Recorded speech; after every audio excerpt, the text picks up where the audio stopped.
advice for young people with no university or high school certificate or whatever, they should just come back and engage.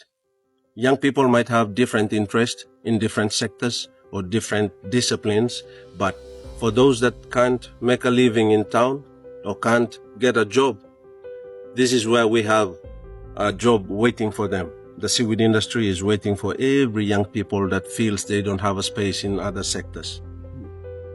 Seaweed is not a new industry in Rarumana. Over time, it has been here for 36 years, but there is no fixed commitment. There is no proper support, and that is why we still have low production at this stage. But if we are supported by the government through strong seaweed policies, I believe we can boost that industry in the next 5 to 10 years.